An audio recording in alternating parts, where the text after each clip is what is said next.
You're tuning into Black and White Sports on YouTube. The no-holds-barred truth on sports.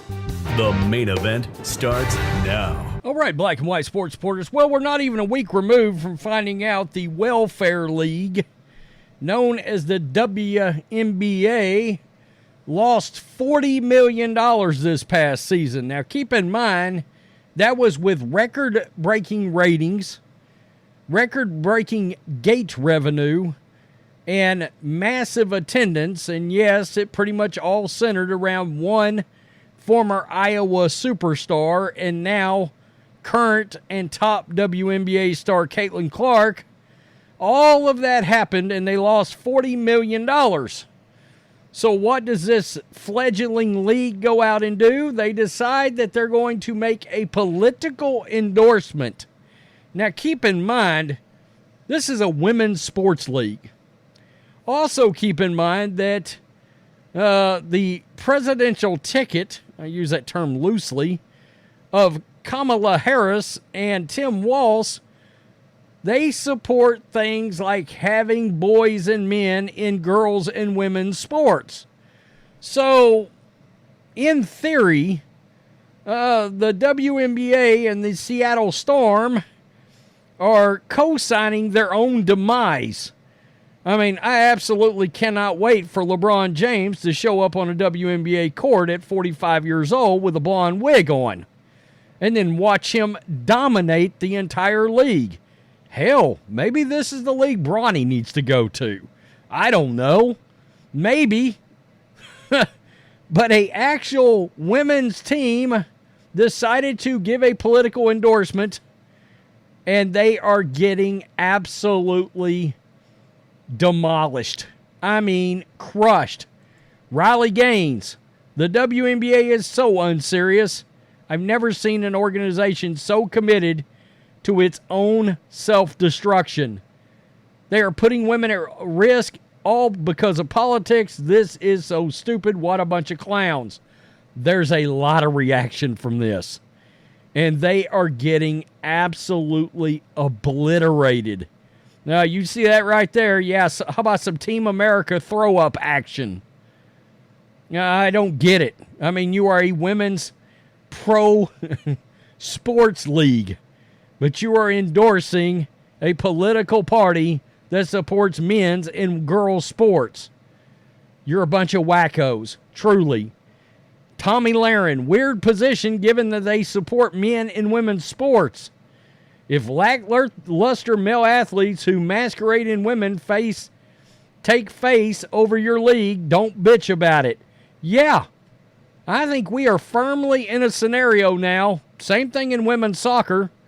If they're not careful, and I think it's funny, again, Megan Rapinoe went out there and endorsed men in women's sports after supposedly being some feminist advocate. Boy, she was a grifter all these years, was she not? We got the WNBA doing it. The WNBA sucks. Nobody watches except when Caitlin Clark is playing, and nobody cares about your politics. The party that supports putting men in women's sports, y'all are about to be replaced by delusional dudes. Clowns. Keep politics out of sports. The stupidest thing a league that loses money every year can do is write off half the country permanently. Well, look, I mean, let's be honest. The NBA subsidizes this league, pays them free money in order to still play in sports and keep this league going. Now, that's some Democrat shit if I ever heard it in my life. You're getting a free ride, for crying out loud. Maybe they are endorsing the right party. It sounds like they may be.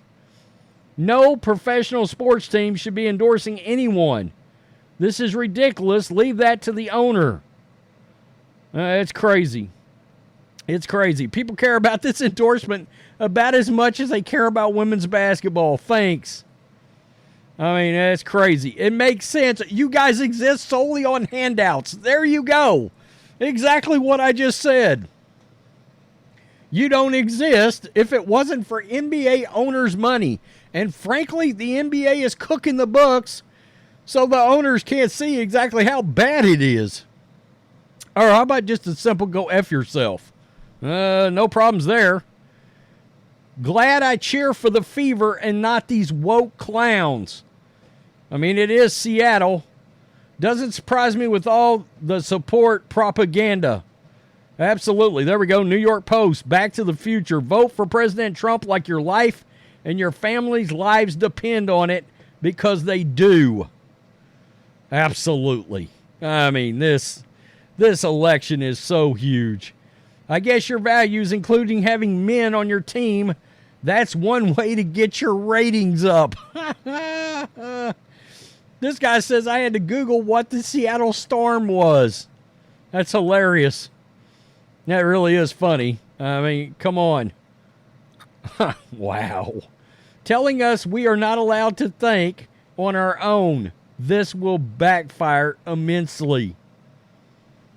It's really wild. Already irrelevant, bankrupt both financially and morally, and living off the backs of the NBA. And they pull this shit at WNBA. Well, let's see. Sue Bird, the most famous player in this organization's lifetime existence, is Sue Bird. Now, what is Sue Bird?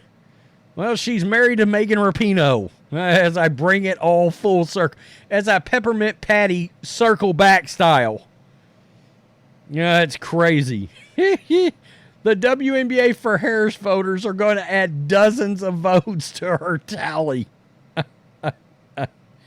I'm going to tell you, it is pretty funny turning it on a Caitlin Clark game, because you can blatantly tell the people that were watching the league prior to Caitlin Clark, which isn't many, but you can see those people.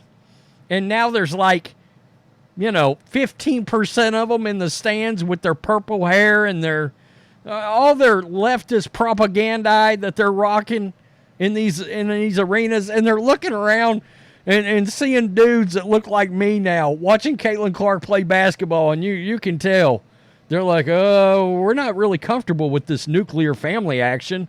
There's actual men and women with their kids at our games now.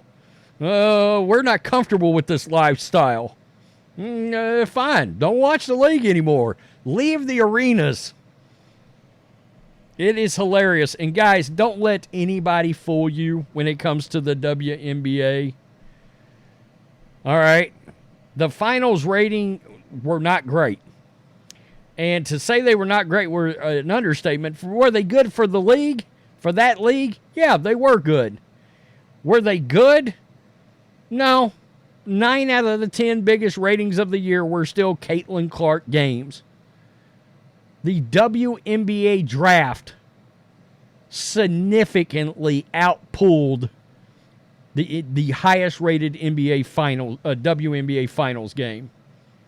The WNBA draft significantly outdid the WNBA finals.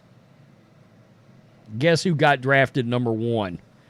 Wow, good job, WNBA. Tell me what you think. Peace. I'm out. Till next time. Thanks for watching the show. Be sure to like, comment, and subscribe.